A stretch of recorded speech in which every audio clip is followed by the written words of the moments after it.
Live and online, it's Sleepless with Steve and the Movie Book Club with your host, Steve Pulaski.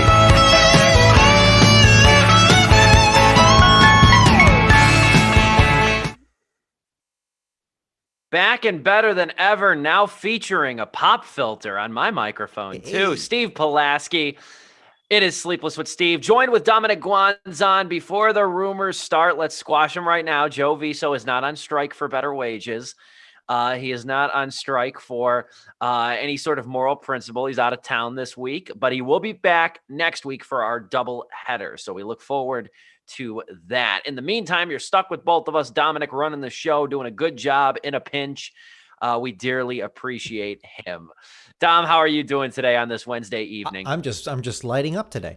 There we go. Indeed. There we go. We'll see how far along into the summer we can get before we can time it.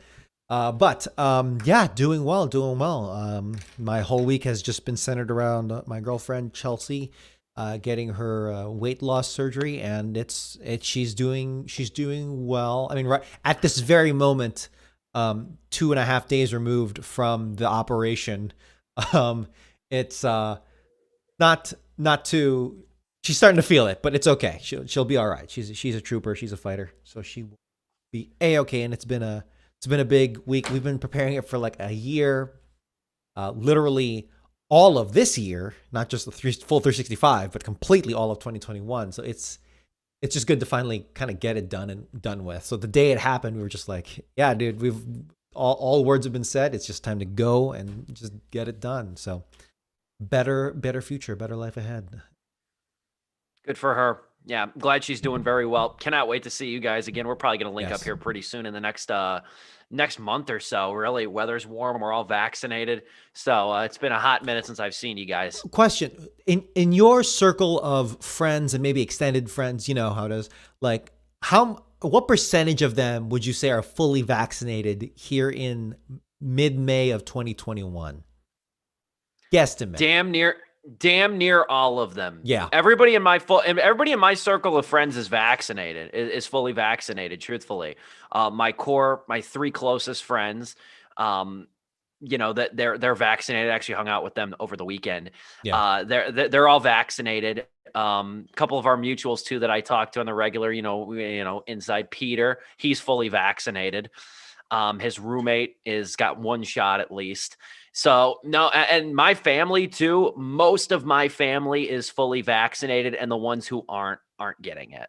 So it is what it is. You can lead a horse to water on that. But yeah, no, everybody I know, I mean, nowadays, if you want the damn thing, you can get it. There's really no excuse. It's not like it was even a month ago. Mm-hmm. I mean, I don't know quite how it is in the suburbs, but out here, Walmart, Walgreens, CVS, they're doing walk-ins now. Yeah, I'm like the only person that did like a mass vaccination site. Maybe like one other person that I know, but everyone else is just doing the casual apocalypse of CVS, Walgreens, whatever. Maybe like a Costco or something, or even Walmart. But for me, no, it was an abandoned Toys R Us issued by the Illinois Air National Guard while Maroon 5 plays over the speakers. So it's whatever, dude. I got the full apocalypse experience. I went to a clinic like that was in they had the auditorium of a community college out by me. Gotcha. So I went to very similar. It wasn't an abandoned Toys R Us. There wasn't any kind of ambiance, but you do what you can, but I'm glad it's readily available now for those who want it. Pfizer just got approved for teenagers. Yeah. And I think children, I think I saw something to the CDC said young kids and stuff can get it, which is good. I know statistically their symptoms are far lesser than adults, but obviously err on the side of caution there. But no, it's good. I'm game for a great summer. Out by me too. We got a new minor league baseball team. Opening day is the 28th of May. Kicking around going, kind of hoping I'm off that weekend, but I'm definitely going to be going to a few Illinois Valley Pistol Shrimp baseball games. You were talking, I think we talked about this in some other show. It's like Pistol Shrimp games. You got to film one or like just take a video and let me know what it's like. Oh man, I'm hyped. I cannot wait. One of the things I was most pissed off about when I moved to this area is that there's no minor league ballparks around here. The closest one is in King County No, Cougars? no, there's no Kane. No, there's no represent, boy, represent. There's no Kane County Cougars. There's the normal Corn Belters. There's the Peoria Chiefs, or I call them Peoria. The Corn Belters. Yeah. Hey, Then there's props to them. Props to them for having an original name that isn't like, I don't know, like the Mavericks or something stupid like that. No, Corn Belters. Hell yeah, respect. Yeah, dude, baseball's got the best minor league names. I'll say too, there was the Cougars, like I said, they're not even affiliated with the MLB anymore, which is a damn shame. Yeah. But so they're now an independent league, and it was funny. They were they're fielding players because they don't have a damn team, but they were fielding players all this past winter, and one of the guys an infielder they got is from the Jacksonville Jumbo Shrimp. So baseball teams have elite names. They have elite minor league names. No team does it better. The football, they try to be ominous. I remember the Chicago Slaughter and stuff. Sure, they try to be hard. They try to be hard, and you got to be with football. But it's a good time. I can't wait for baseball. You're just moseying about, and it's like, we're the Pistol Shrimps, or we're the Jumbo Shrimps. Yeah, there's like the Quincy Gems because it's the Gem City. There's the that was good. Iowa or something Hoots. Like there's a that sounds very Iowa. I like Gems though. Gems it's simple, it's direct, but you don't hear it that often. They got a sweet logo too. I'd like to get a cap or a shirt with their insignia. Moreover, however, on this episode of Minor League Baseball podcast, Out of Left Field podcast, a loaded show today. We got a lot of stuff to talk about. Can't wait to dive into Mitchell's versus the Machines, Dom. I know I'm pretty sure you're coming with some opinions on that new Netflix animated film. Oh hell yeah! And then we're gonna try at the end something very fishy. So I don't know who to blame. I don't know if I should blame Dom or if I should blame Google or what the hell. But like last week, we were talking about YouTube TV and Roku, the dispute that's ongoing, and it cut off very early on into our discussion. So we're going to see. And you know what? If it is Google that is censoring us, we are recording this locally. So we will have this archive. This will find its way onto YouTube. Don't try me. I recommend you try. I always say this. I recommend you try crack. I recommend you try heroin before you try Steve Pulaski. I'll say that. Bold disclaimer. Did you hear about the Facebook Supreme Court? Like Facebook set up a separate entity. How separate it is, is anyone's guess. But they set up a separate entity that rules on how Facebook makes moderation decisions. So it is like the Facebook Supreme Court, or like the Facebook court. And it's like, man, we really need a YouTube court, don't we? We need to know how videos are struck down, how they're shadow banned, how they're this and that. I don't know. I don't know if it was just an error. I don't know if it was a glitch. Who knows? But we will end the show talking about the Google and Roku dispute. But before we get into any of that, we'll touch on this. I'm not too passionate about the Golden Globe, so I don't want to spend a ton of time on this, but I think it's hard not to talk about this because this is a huge story. And I don't know if I just wasn't following this. This came out of nowhere for me a couple days ago. This came out of nowhere. But move over, Oscar So White. We got a new diversity problem with award shows right now. Monday, it was announced that NBC wouldn't air the Golden Globes in 2022. Now, it took a little bit of research. You do have to do some reading to really understand the extent of this story. But it all circumvents back to an organization that is known as the HFPA, another alphabet soup acronym in this country. It's the Hollywood Foreign Press Association. I keep wanting to say Foreign Policy Association, so correct me if I stumble. But the Hollywood Foreign Press Association's problems really are the root of this Golden Globes controversy and NBC's decision to dump it next year. It's the HFPA's accusations of lack of meaningful change and growth as the reason for NBC nixing the Golden Globes. And NBC is not the first either. It's not the first major network / studio to cut ties, at least temporarily, with the HFPA. Netflix, Amazon, and Warner have all cut ties with them as well. And the hope is really for the Golden Globes to return to NBC following significant reform of the HFPA. So essentially what has happened is that it's come out and correct me if I'm getting this wrong too, Dom, because I know you read similar literature to myself on this, but there's a handful of discrepancies with the HFPA. For starters, there was a big revelatory piece about how 80 of the 87 voting members on the HFPA committee, none of them are black. None of them are people of color in that respect. The foreign press, and none of them are black. I was just going to say, which is problematic for something that was called Foreign Press Association. And it also comes back to, in 2020, the HFPA was criticized pretty heavily for nominating Asian American movies like The Farewell, Parasite, and Minari for best foreign language film as opposed to best picture. And it's really offensive for Minari because Minari had an exclusively American production team. Yeah. So it's especially offensive for Minari in that Parasite too. And with the Oscars, good on the Oscars for getting something right over the Golden Globes, but yeah, just riding off the coattails of or rather, in the wake of Parasite's, triumph, Golden Globes didn't quite get the call, didn't quite get the hint on that. Yeah, for sure. And the Oscars are just jumping for joy. It's like, we screwed up best actor, but not look at them. Look at what they're doing. I mean, right now, really the timeline for this is kind of murky, but apparently now the HFPA is scrambling to recruit and reform, recruit black members over the next 18 months, which is kind of the timetable they've laid out for themselves here. Because this is going to be big. If there's no Golden Globes next year, and I'm just going to say this, I don't know if I'm going to dive into the racial implications. There's a lot of places you can go for that discourse, and I don't see myself as somebody who's an expert nor a very good purveyor of that information at all times. So I'm going to kind of, Dom, you could take it however you want in a second. This is how I'm going to read the story. There's plenty of people that'll give you the racial implications of this. I don't see myself as that voice per se. But I feel like this ultimately, though, is just another blow to award shows, for better or for worse. I don't care where you stand on it personally. I only watch the Oscars. You can tell I'm not very versed in the Golden Globes as is.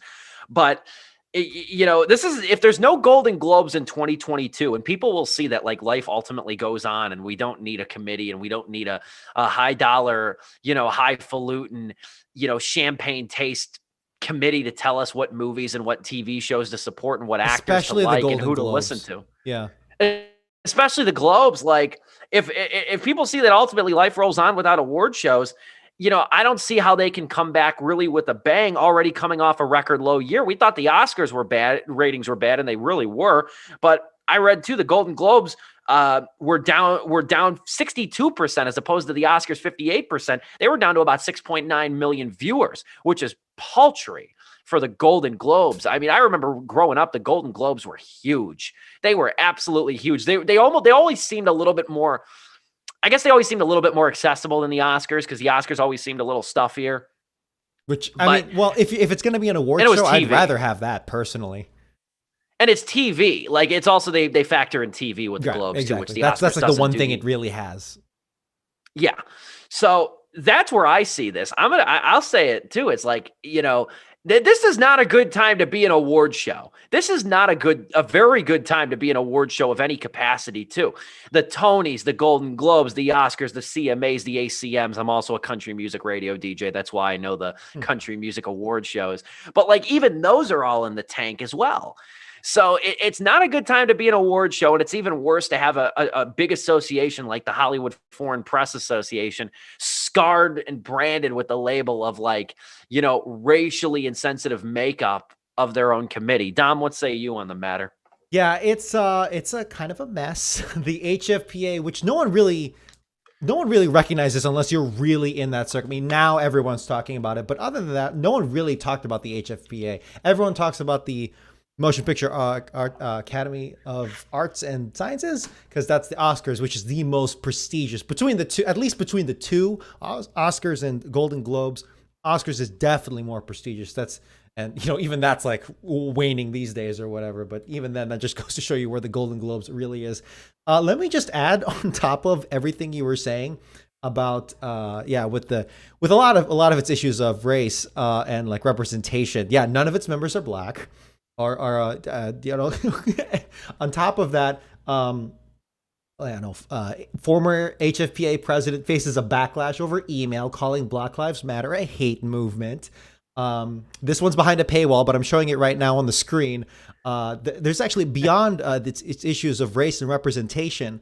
There's a lot of scandal, a big bombshell expose by the LA Times. Again, behind a paywall, I apologize, but big expose by the LA Times about how like it's run as a tax exempt organization, where it's like, okay, so 87 members paid in excess of $1 million and they get a tax exempt. They're a tax exempt nonprofit organization.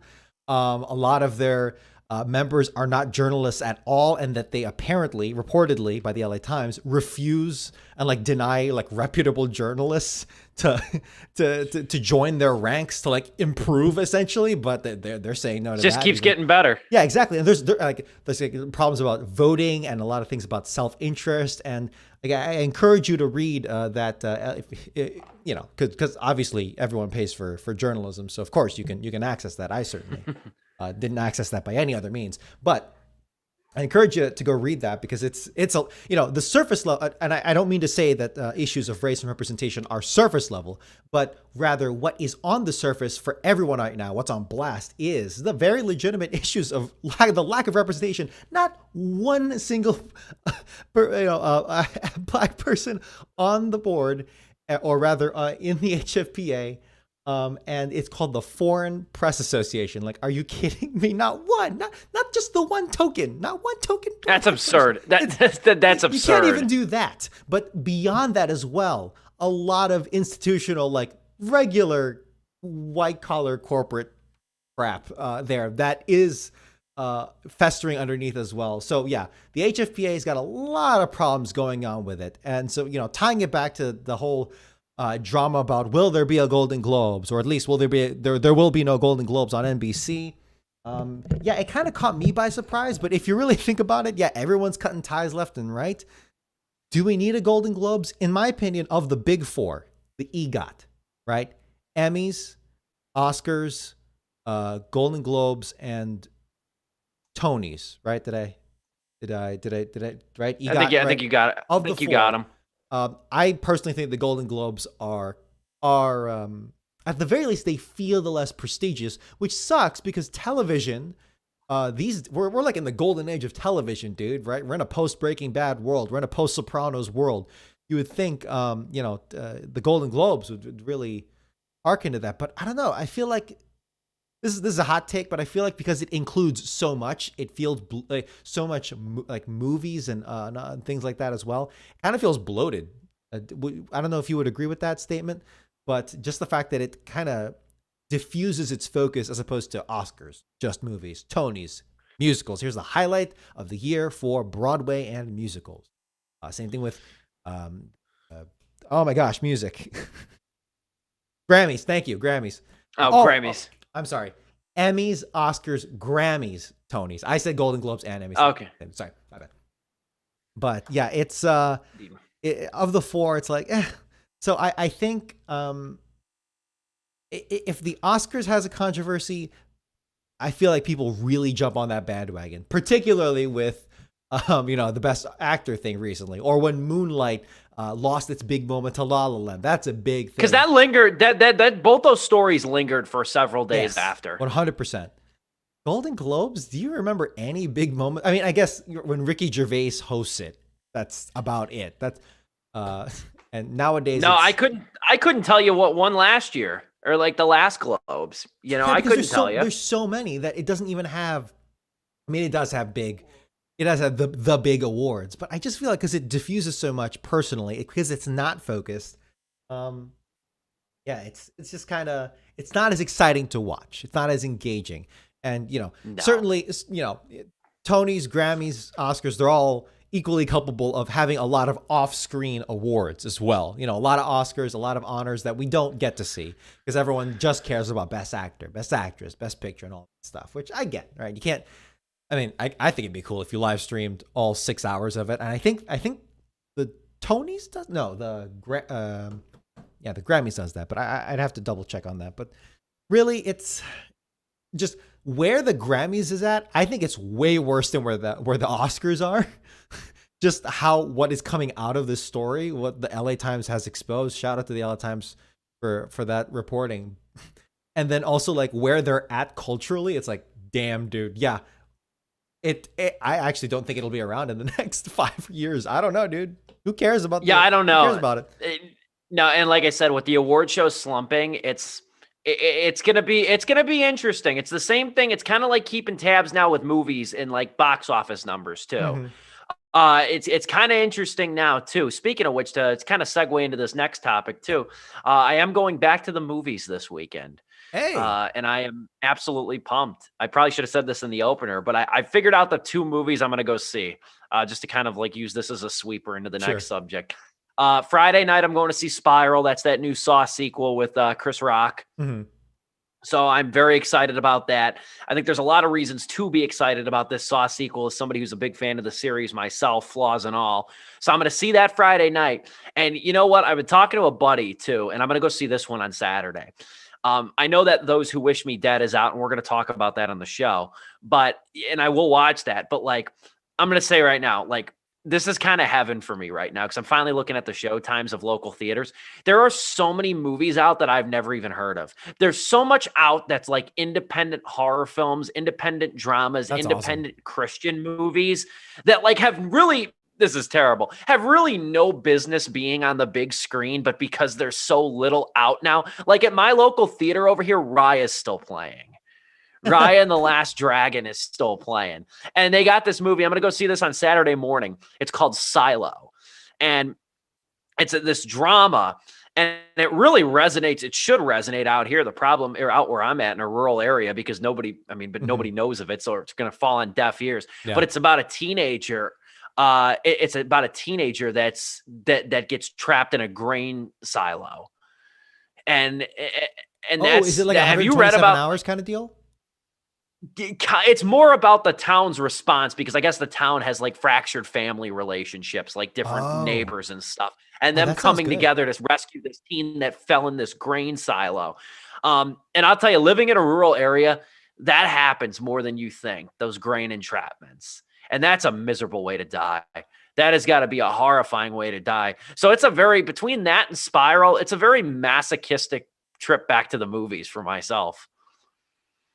Yeah, for sure. That sounds great. Isn't there like not to like get on the topic of grain silos, but like, yeah, those things are way dangerous aside from like literally drowning in them. But like, aren't there like a buildup of gases or something in there too, where it's like just that because you're stuffing that much,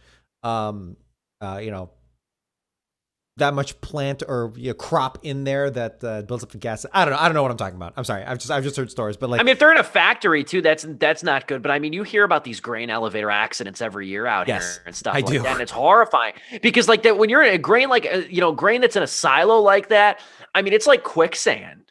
It's just quicksand. There's nothing to grab onto. There's no way to dig yourself out. There's tons upon tons of grain being piled on you.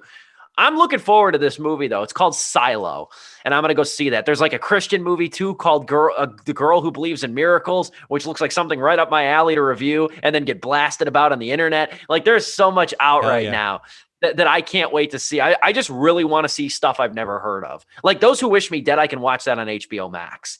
Like, there's all these other indie things that I really cannot wait to watch. Expect reviews of those. And a couple others, too, because I will watch Those Who Wish Me Dead and Oxygen, that new horror movie that's on Netflix tomorrow. Moving forward, however, we got an animated movie to talk about, about grain entrapments and serial killers. Let's go to something positive to lift your spirits here. The robot apocalypse. The Mitchells versus the Machines. The Mitchells versus the Machines.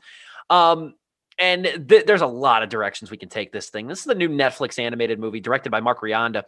And written by Jeff Rowe, but the two most common names who have been attached to this because they're executive producers on the project are Phil Lord and Christopher Miller, obviously.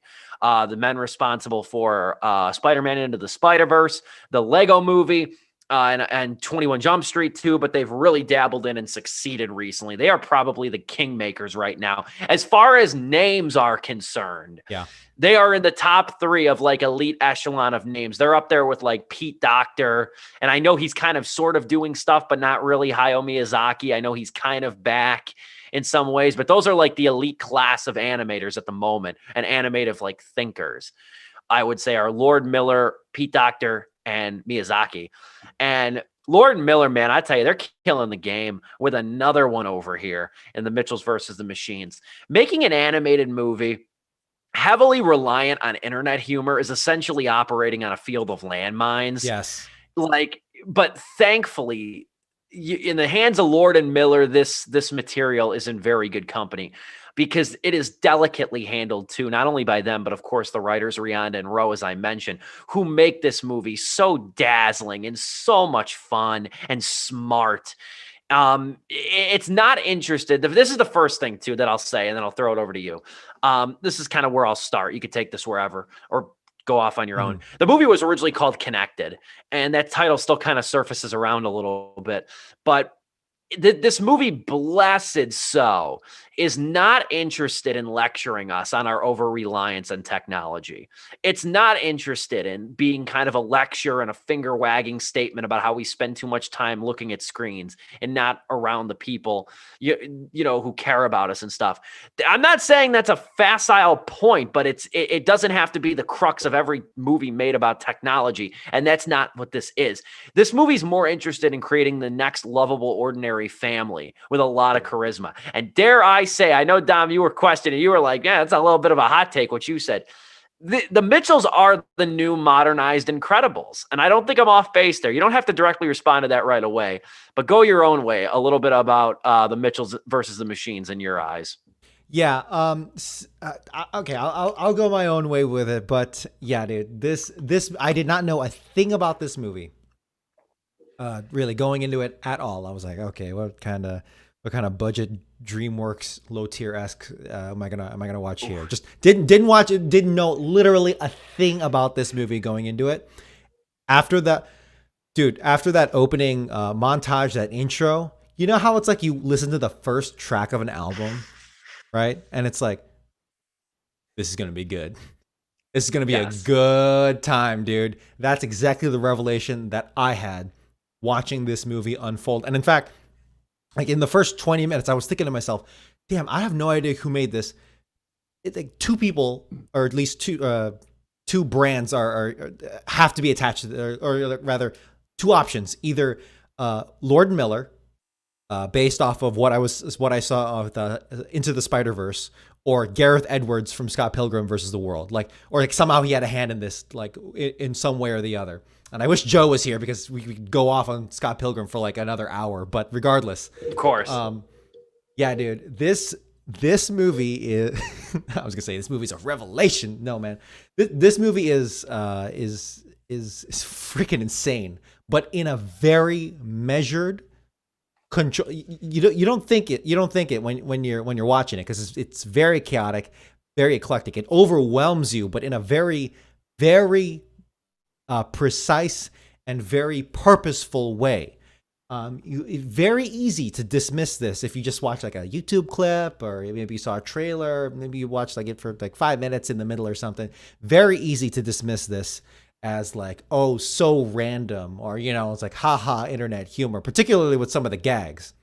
I can't wait for some of these clips to show up in like 30-second YouTube videos where it's like that one joke where like it's the monkey and it's like haha, and like someone will look at this and be like, they'll type up, man, this movie must be horrible. It's like, no man, this movie has got so much going for it, particularly with it, yes, with its family, with its animation and with its rhythm. My God, this movie has so much. It is a masterclass in comedic rhythm and timing. It feels very modern in that sense, but still, Lord and Miller, at least in this movie, and we keep saying Lord and Miller, but let's not forget the actual. Yeah, I try to be careful with that, even in my review. Mark Rianda and Jeff Rowe, give the boys credit. Exactly, Mike Rianda, who is not only the voice of the little brother, but also this is his directorial debut. Yep. In a film, I believe he directed. He was a creative director for,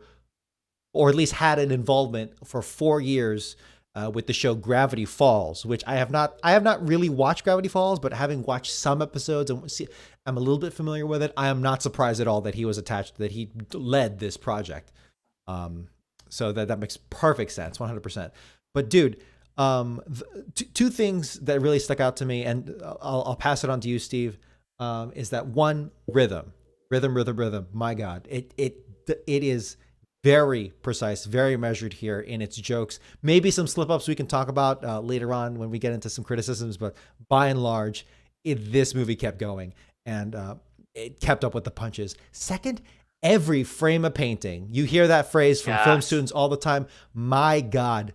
I was actually like, I was tempted to go back, like watching this movie. I bet this could actually meet the every frame of a painting challenge. Not literally, like every single second, millisecond, but my God, there are moments here where it's like, this is freaking. I have an image coming up here right now where it is.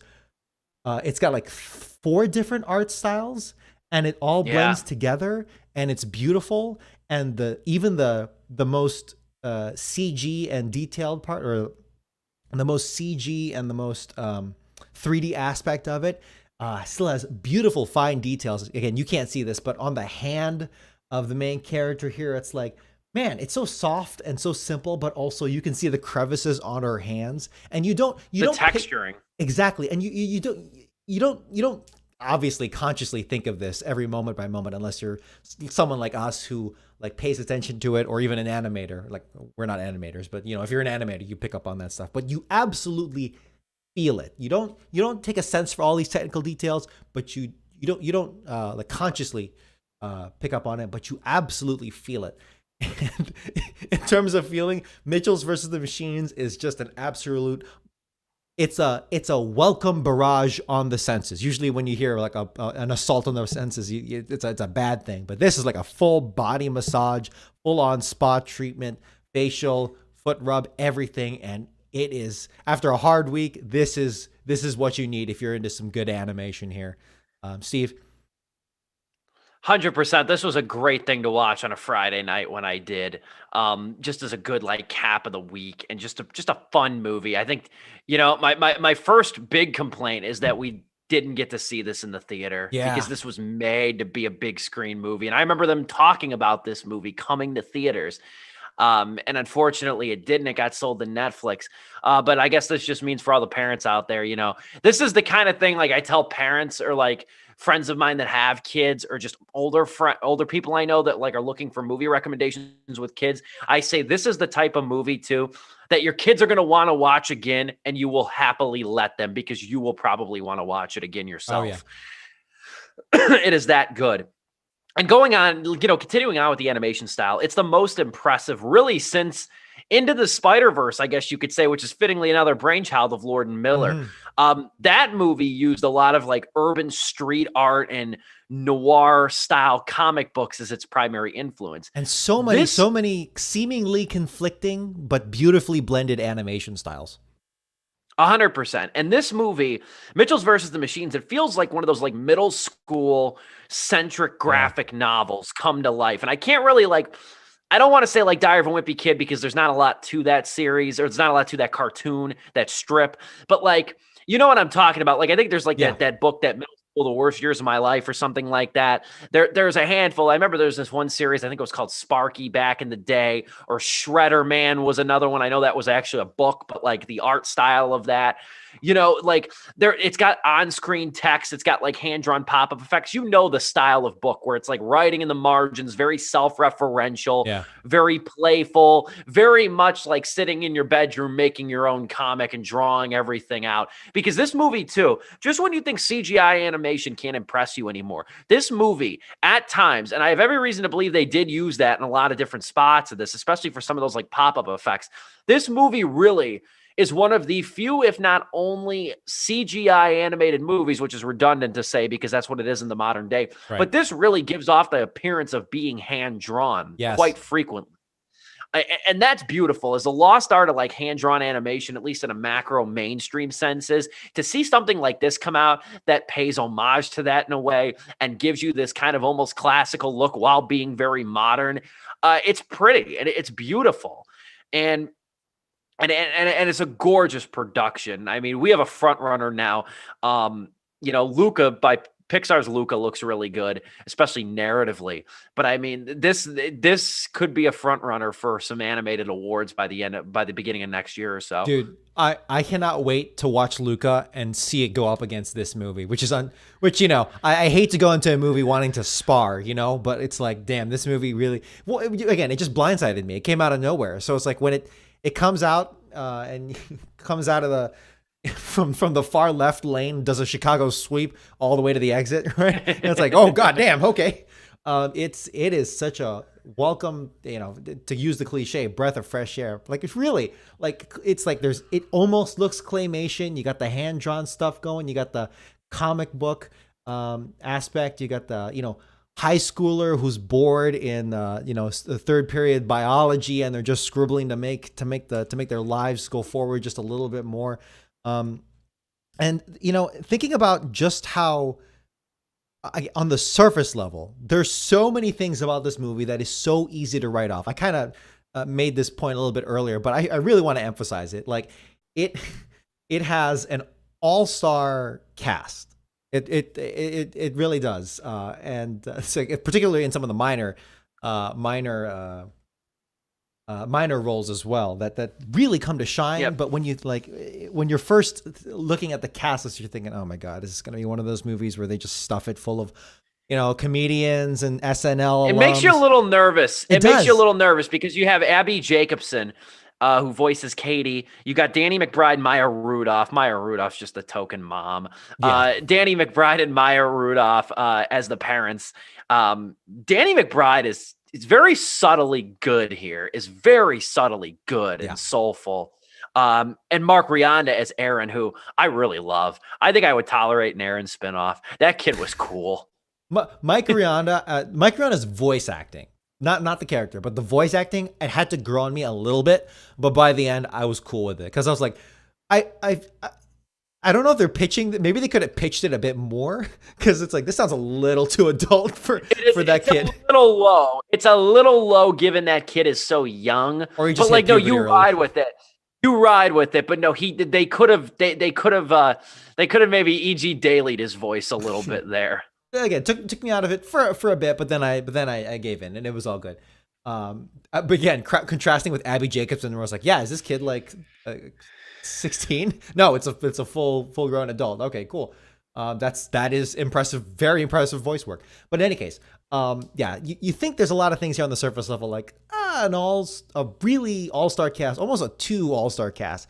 It's got some pop songs where it's like, okay, is this going to be one of those films where it's like in the first minute, it's like, oh, they're playing the latest pop hit, and it's like, oh. But then you realize the big pop hit that has actual emotional weight in the plot and the story is one that came out like 12 years ago. It was Rihanna, who's the actual artist who made the track, and Rihanna was featured on it. It sampled the Maya Who, the Numa Numa guy. Live Your Life. I believe it's T.I. I believe it's T.I. Thank you. Yes, T.I. with Live Your Life. I was like, oh, okay. I'm a big T.I. fan, just an FYI. And it's like, okay, this uses the pop song, like, and you think it's stereotypical, but no, this came out like 12 years ago. So it's like, now it actually just corresponds with what the story is actually doing. And it is it's a banger. So yeah, there you go. It's vintage. It is now vintage because of it. And you think, the wacky, my family's crazy. It's a very basic plot, or I should not say plot, but a very basic message. There you go. Very basic message of like, yeah, my family's weird and I'm going to go off to college. And, my dad and I, we have a, not the best relationship, but we find love. We find to love each other again. And it's like, okay, cool. Same old bag. But my God, when you pair that with an insane rhythm, beautiful artwork, those old themes can work absolutely perfectly. And it is, just how much I can't emphasize how much of a surprise that this was. Danny McBride to me is the standout, just because, again, how much a surprise, because you think with Danny McBride, you see him so much in other lesser works, which is very pretentious of me to say, but You know what I'm talking about, where it's like he's But in a. he's also been on that show Eastbound and Down for so long, like that I've like never you've seen it. kind of got your image. I've seen a little bit of it. You've got this image of Danny McBride in your head, just like how he looks and Yes, like the stuff he's in. You this is don't the end, expect this. or yeah. Yeah, you don't expect this kind of performance, at least vocal performance from him. But he sells the Rick character very well. It's a testament to good writing too by Rihanna and Rowe that can't go unnoticed. But no, his tone is very good here. Mhm. Is very good, very fatherly, appropriately fatherly. At first, I was thinking like, oh, I wonder why they didn't give this to Nick Offerman. But honestly, like Danny McBride does pull through, and it's nice to like be reminded, like, yeah, this guy is pretty damn good when he, not when he puts his mind to it. That's really mean. But like when you give him the material that is like, when you surround him with Yes. material that is really awesome, he also gives you a performance that really elevates it as well. Very subtly, of course, but does as well. I don't know, Steve. I don't know where else you wanted to take this, but in going back to the rhythm, because I really can't emphasize, because really, when you are like at least 90 minutes into this movie, you will feel the pace of these jokes in a very entertaining, in an entertaining way. But did you at any point feel fatigued by it? Yes. And you know what? I'm going to say this. This movie does suffer from the common issue that I've brought up every time with a Phil Lord and Christopher Miller production. They're too damn manic at times. At And times. they don't, it's not constant, but you feel it. And this is why it frustrates me. It's not so much because I'm slow and I can't keep up, but that breathlessness does wear on you, number one. And number two, though, it goes back to the Lego movie. I even argued into the Spider-Verse, which I think some people, would disagree with me on, but I felt it there too. Just the pacing and everything.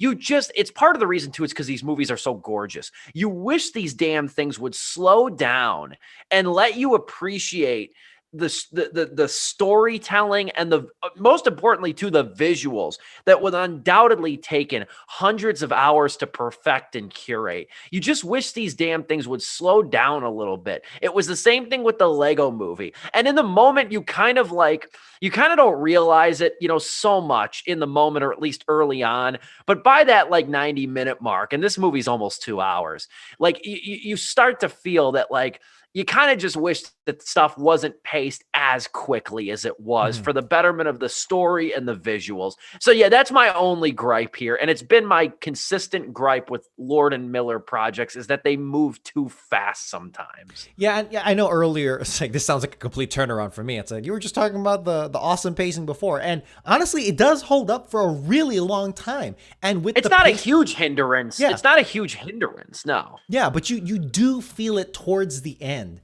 and yeah, there are times where I'm towards the end. I was thinking, damn, this. I feel like I would have enjoyed this. I would have, for some jokes towards the end, the bigger jokes, the ones that really hit for me. It's like I feel like I would have enjoyed these more if, and this is me being picky, of course, but like I feel like I would have enjoyed these more if you had cut out some of the lesser jokes.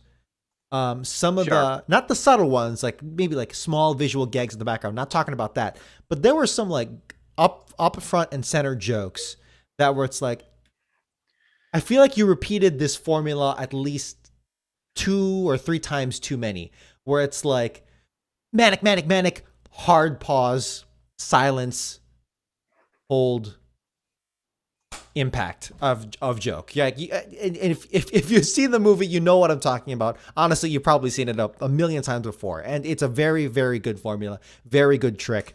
But yeah, back to back to back to back to back to back to back to back to back to back for almost 2 hours. It does wear on you, and it sucks because it's like, man, I honestly feel like, and this is kind of a compliment in a way. I feel like if I could just go in here and like maybe remove like 3 or 4 jokes, I feel like I'd be good. Which again, if I have to get Yeah. that precise, that's a compliment. You're doing something good here. Yeah, the more precise you get there, the more the more of a compliment it is. Before we kind of give it, you know what I mean? Feels like we just started talking about it in some ways, but Yeah. I mean, before we kind of segue to closing thoughts here, I do want to add this though. I think Rihanna and Ro ultimately too, what they do here is they subvert the archetypes of this like core family very, very wryly and Mhm. intelligently. Katie's really not your cookie cutter outcast, and Rick isn't your typical aloof father either. Like, both have their flaws and both are really to blame for their own strained relationships. And I'm not going to lie here, okay? This is me being like, you know what I mean? You know, art attracts us by what it reveals of our most inner selves over here. So said Jean-Luc Godard at one point. I'm not going to lie. As the kid who had obscure interests growing up, you know, and buried himself in movies and like film textbooks and tried to find people with like-minded interests and had a father who could barely sit down to watch a movie, let alone care about what I had to say about movies. I'm not going to lie. There was a big part of me that saw my own relationship with my father and Katie and Rick right there. Mhm. You know, there was a big relatability factor there, but it's played realistically. Like, it shows that like both of these characters could have done a better job to preserve their own relationship. Katie doesn't always really take into account that her father does care about her and he's ultimately kind of trying his best. And also in the same time, it's twofold. Rick never bothered to, or pretended to take an interest in his daughter's own love for movies, which is why she feels so isolated and wants to go to college as swiftly as possible, Mhm. you know. But other than that, too, I'll just tack on this last quick point too. I know we hardly mentioned the robot apocalypse over here, but Yeah. like at the same time though, like that's played pretty well. I thought that premise, it's like, you know, I'm sick and tired of the end of the world trope, but like it's pretty good here. Eric Andre's a pretty good liaison too for it as well. You know, it was fun. It was well. I thought Dude, that storyline too was mostly well curated. Olivia Colman's phone pal character, the Yeah, phone, right? The big bad. That had me cracking up, dude. Where she was like confronting Eric Andre's she's great. character about like, yeah, this is how you are treated if you were a phone, just poking in your face all the time, greasy ass hands, and just disgusting. It's like, yeah, dude. If like AI in the past couple of years, AI like has legitimately freaked me out because it's getting better and better, more lifelike with more personality. And it's like, shit, dude, we treat our phones like absolute dog shit. And dude, like when these things become aware, it's like we Sentient. are it's gonna be Judgment Day, Terminator 2, like, and we fully deserve it because we were assholes, 100%. Yeah, this is such a good movie, though. Very fun, an ending that's going to really satisfy a lot of people. I don't want to go too Hmm. detailed on that, but the very quiet thing they slip in the ending that That's kind how of it's done. recontextualizes a character. That's how it's done. And I'm still getting shit for my Deadpool 2 thing about Teenage Negasonic Warhead. I'm still getting shit for that segment we did. This is how you do it, though. And I'm just going to leave it at that. If you've seen the movie, you know there's already plenty of discourse on it. This movie does it. This movie does it very well and very respectfully and just without issue. And And I it's good love to that see, and it's about it. good to see people actually celebrating it, you know, where it's like, yes, we're celebrating it because the movie didn't go ham celebrating it. You know what I'm talking about? Anyway, Yeah, we're exactly. Like, yes, indeed. You know, you know. If anything, you could probably guess a little bit even into it too. Like, yeah. I had my own suspicions, but moreover, though, this is a very good movie. Watch it again. You're gonna need to watch it again to really catch all the Easter eggs and appreciate a lot of the subtleties. Um, 3.5 out of 4 stars for me. Love that damn dog too, Monch. Love that damn dog. Yeah, dude. That dog was so cute. So damn cute. I love the scene in the mall when he runs into the window front. Like, And that's an awesome movie dog right there. I thought it was going to be like one or two throwaway jokes of dumb dog, but dude, he serves an integral part of the plot. And it's like, Yeah. holy crap, this is really happening, and this is totally cartoon, and this is like what when the dog serves its purpose. You know what I'm talking about? Like, it's like, Yep. this is what makes cartoons awesome, because never in a billion years would I have guessed that this is what they would have the direction they would have gone with it. And that's awesome. Something just so wacky and outrageous, and it makes sense in its own world. Dude, Mike Rianda, you have an amazing career, up and coming. I'm sure you've been working very hard for decades behind the scenes before that. So what the hell am I saying? But, dude, What an amazing debut to come out to, and like almost it's almost gonna make your second movie. It's gonna make a second movie that much harder to come out with. But never mind that. This is awesome. Never have I seen a movie introduce its big lesson literally in like the opening 40 minutes, and then make that an extra plot point on top of it. And it's like, dude, that so speaks to me as like a former teenager, where it's like, I'm saying things and I don't mean what I say at times because I'm just trying to get through the day and I'm just trying to get out of situations. That is so cool. So many subversions here that you would think on a movie surface level. You look at the poster, you look at a trailer, you look at the first, you look at the cast list, you're thinking, oh no, this is some Illumination bullshit right here. Hell no. Toss those ideas out the window, because this is absolutely something that if you're an animation fan, this is a must see. But if you're just looking for something to just excite you overall these days, definitely need to watch this movie. 3.5 out of 4 stars. Still got a little bit of that. I'm gonna say Lord and Miller. I'm gonna take Mike Rianda's name away from this for a second, but still got some of that Lord and Miller fatigue. Maybe some cleanup in the comedy, but dude, I honestly, in the looking at this overall, I'm glad that they have the humor a little more than maybe not delivering in that respect. So I'll take that. 3.5 out of 4 stars. Completely agree. Great film. Very good film. See it. It's on Netflix, and it's well worth seeing. Very much a gem. One of the first, I don't want to say one of the first, but probably the first big animated gem of the year, to say the least.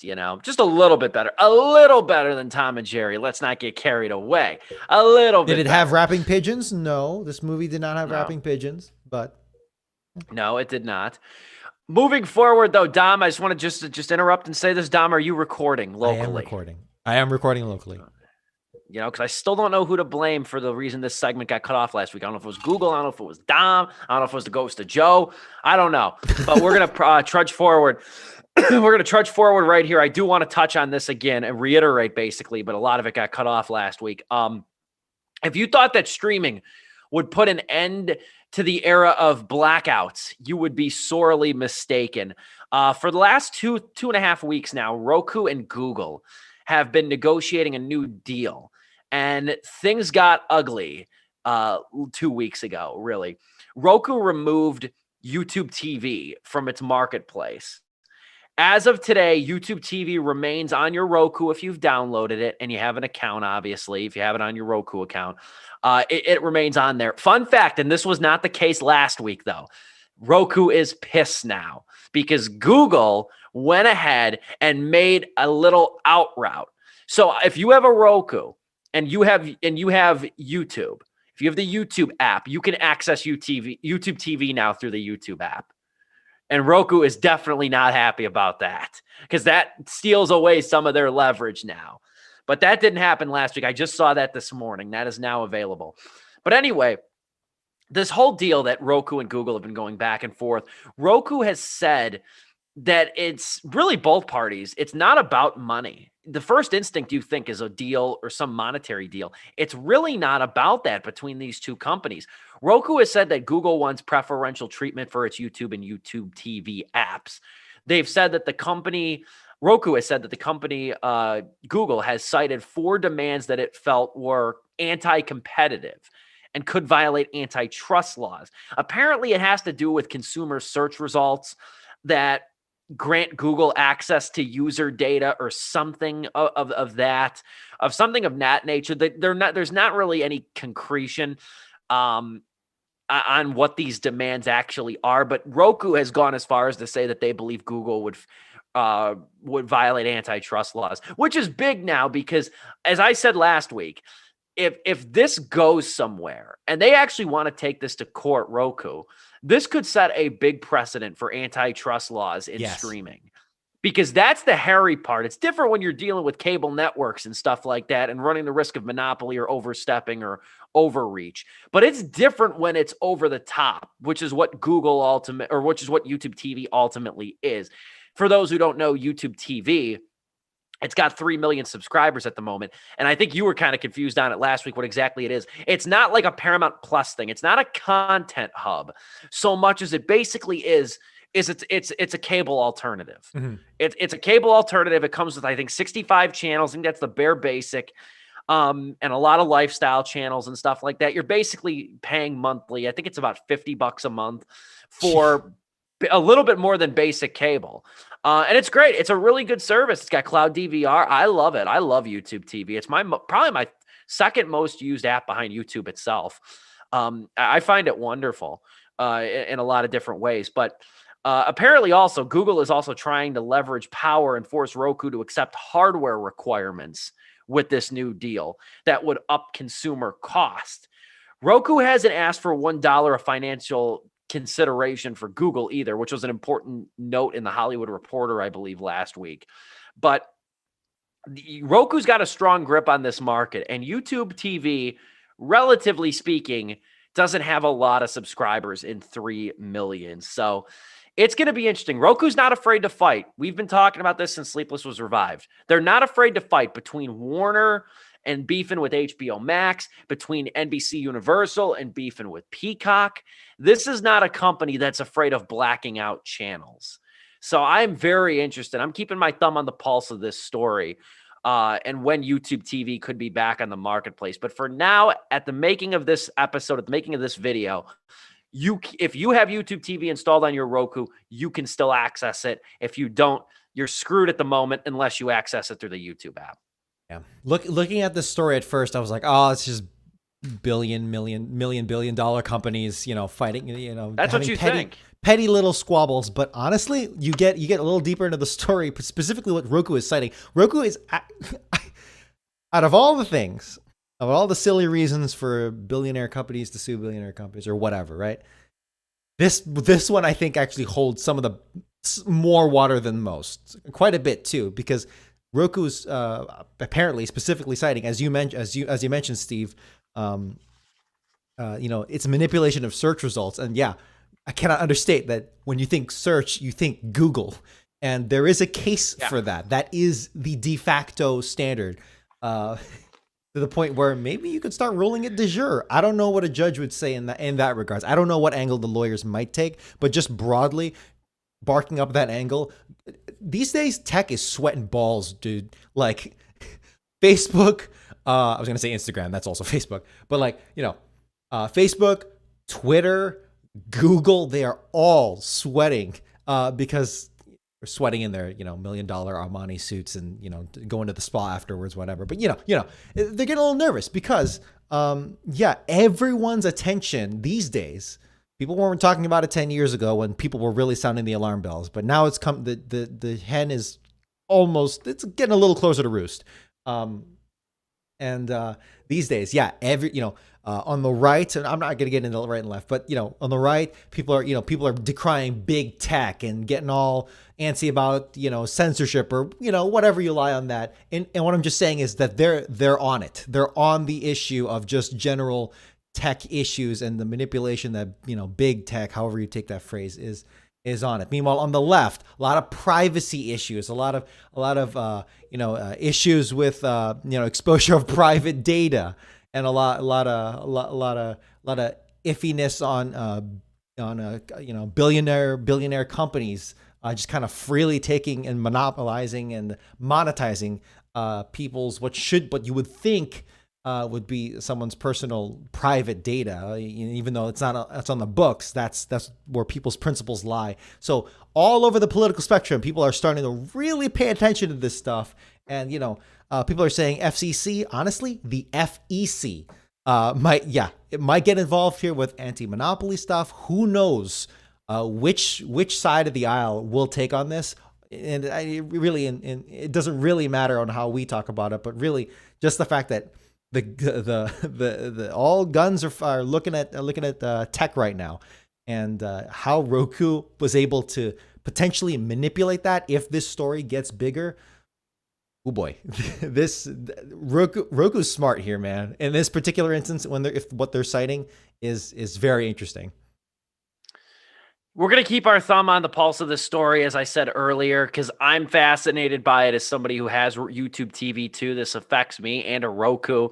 Like I said, I feel like growing up with DirecTV, and I think I mentioned this last week, growing up with DirecTV, it was the same thing.